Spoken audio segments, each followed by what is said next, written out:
Myths of communication. I think it's important to talk about the myths of communication, especially since we're right here at the end of this course. It's something that is something that we've all been guilty of from time to time, and I think it's things we need to discuss because a lot of times the myths we believe in regards to communication can contribute to our conflict scenarios and situations in both our personal and professional lives. So, what are the myths of communication? Well, here's a few that I've listed. Myth one, communication is a cure-all.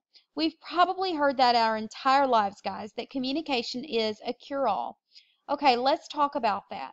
Communication is not this magical fixer of things, in either our personal or professional lives or even the group setting, but rather communication should be used as a tool to help solve problems which can arise in relationships in the group setting or whatever it might be. So communication, just because you're communicating doesn't mean that you're doing so effectively. It doesn't mean that you're doing so in a healthy manner or productive manner. Communication can't cure everything, but it can be a great tool to help us solve issues. Myth number two, communication can break down. Well, it doesn't exactly happen like that, guys. I know a lot of times we say things, and I'm even guilty of saying this every now and then, that, we had a communication breakdown when we tried to discuss whatever. Well, communication can never really break down completely. Because we're human, we're always communicating something, whether we want to or not. A lot of times we're not even intentionally communicating things, but we're still making that communication. I'm someone that tends to be very expressive on my face. I've often heard it stated that I wear my emotions on my face. So, some people have called me animated in the past, or, whatever you want to call it, but I'm someone that can really has a lot of emotion shown in my face. So I have to be really aware of this because I don't want to hurt or offend other people just because, I made a slip up like that. So basically, I communicate even when I don't necessarily want to do so. For instance, let's say someone handed me, and this happened to me this past weekend, we actually had a little get together at my house, and one of my friends asked me, she's like, "Hey, I made these homemade cookies. Would you like to try them?" Sure. Well, I bit into it, and I'm sure it was all over my face, and I have to make myself aware of that, so because I would never intentionally hurt her feelings. I don't want to communicate something negative to her. I want to be kind.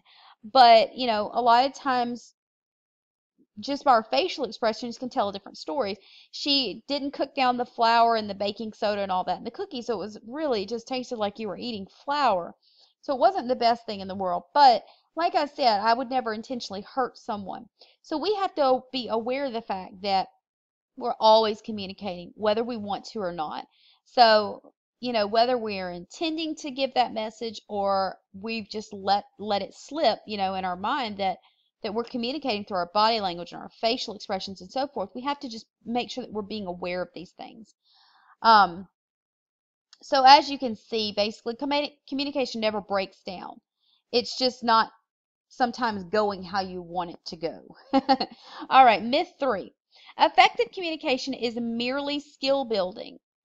Not at all. Some people believe that you can just pick up a few communication skills here and there, like you would a few little staple items at the grocery store, and you're good to go as far as communication goes. You've taken one communication class and now you're a pro. Well, this couldn't be farther from the truth. Without really understanding all the aspects of communication and studying it over time, this myth of, I've got these skills and they're perfect and that's all there is to it, it can be harmful to people. Just like a relationship, I've told you this in the past, to think about a relationship as a living, breathing being, as something that's constantly evolving, constantly developing, and constantly changing. We should always keep that in mind with our communication as well. So we need to continue to build on these skills throughout our entire lives. We need to continue to build on our techniques that we try and things like that. So communication is not just a skill building, it's something that should evolve with us over time and throughout our lives. And then we have myth four. Effective communication is just common sense. I know a lot of times people enroll in communication classes and they say, you know what, this is just common sense. I don't know why I have to take a communication class. But then they dive into the material and they go, oh, wow, this is a lot more difficult than I thought it was going to be. Well, if we are, if we're really honest with ourselves, even the best of us need to learn how to more effectively communicate with other people. Um, if communication was just common sense, then why do we often miscommunicate our ideas to other people? Or why do we end up in conflict situations if communication is just common sense and it's that easy? Well, I think that's something to think about, and that's why I want to talk about what is conflict. So let me just go ahead and put this on the table, guys. I'm going to share this with you because it's another myth that I'm kind of starting this slide off with, is that, conflict can be managed, that it's conflict is not a part of healthy relationships. That's not true at all, guys. Conflict is inevitable. Even in the best relationships, you're going to have conflict from time to time. Now, you will have conflict in both your personal and your professional lives throughout your entire lifetime. However, it's being able to identify the conflict and deal with it in a healthy manner that helps us to improve our relationships with other people. So let's start here. What is conflict? Well, conflict is more than just a simple disagreement. It's personal and could even be described as a type of angry disagreement. So it has a lot more emotions involved in it generally. Conflict generally involves heated emotions and can even threaten our relationships if it's not resolved in a healthy manner. Now, four facts are generally present for a disagreement to actually be considered a conflict. Um, Two people are interdependent, they need something from each other, or both parties blame the other and find fault with them for causing the problem, or one or more of the parties is angry or emotionally upset, or the parties' behaviors are affecting the relationship with each other and or their relationship with others. So you can see that conflict is a lot more in depth than just a general disagreement, because we can always agree to disagree. But when it comes to conflict, it's a lot more emotionally charged and can really threaten the very heart of any relationship. So with that in mind, let's look at constructive and destructive conflict. Did you know that conflict can be a good thing if it's handled in a healthy manner? Well, it can be, and that's something I try to stress to my students a lot because I don't think that they truly understand that conflict can be a good thing. Now, allow me to explain a little bit. Conflict can lead to personal or relationship growth, because you are asserting yourself and you're asserting your needs more and you're really discussing things on a deeper level.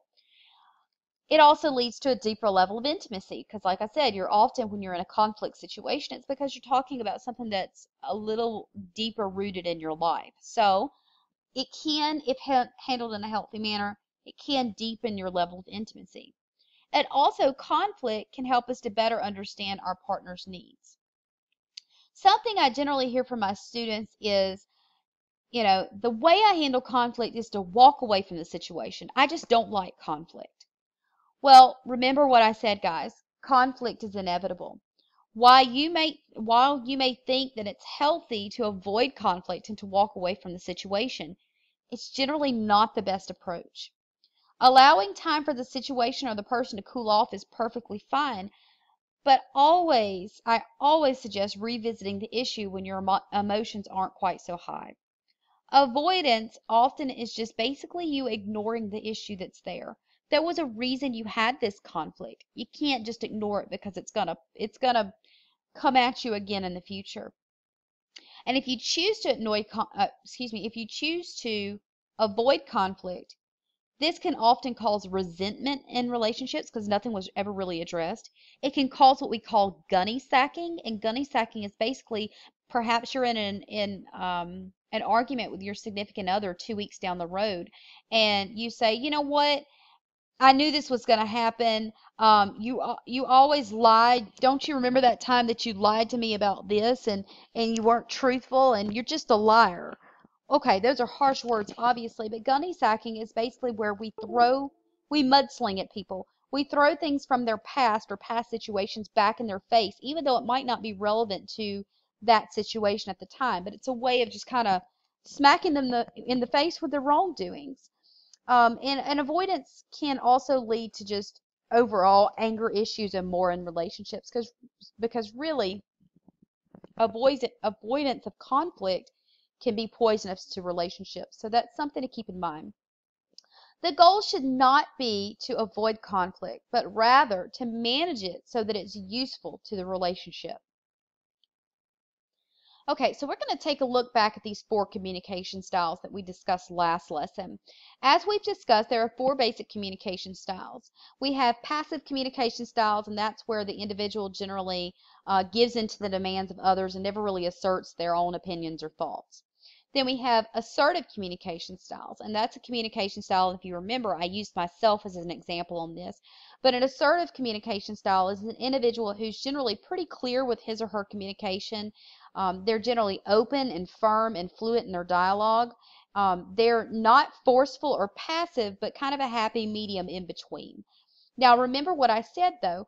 Assertive communication doesn't mean that you're being rude, or if you find yourself saying, I'm assertive because I'm always speak what's on my mind, I have no filter. No, that's not assertive, guys. That is aggressive and just rude. So, assertive communication means that you openly discuss your opinion, but you're still respectful of other people's opinions as well. You're open to hearing them out. Although you might be firm with your belief system, you are at least willing to listen, and you're never disrespectful with your tone or your words or even your body language. Okay, and then we have aggressive communication style, and that's kind of what I was talking about when people often say they don't have a filter or things like that. This often means they're aggressive with their communication, and that's never a good thing.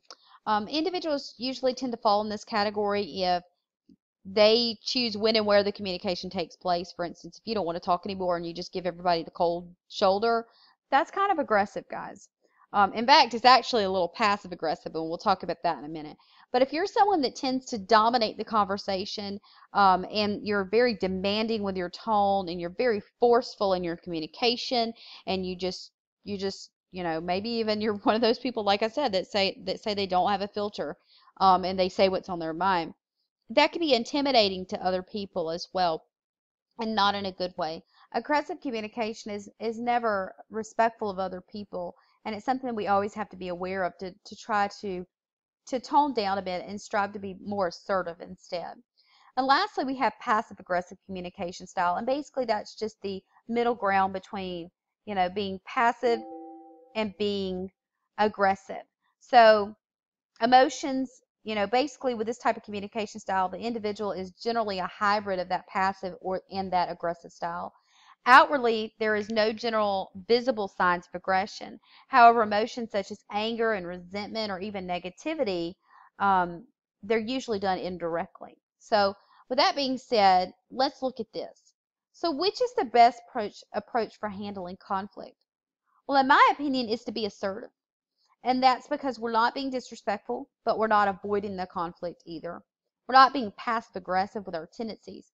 Instead, we're just being open and firm and fluent with our dialogue.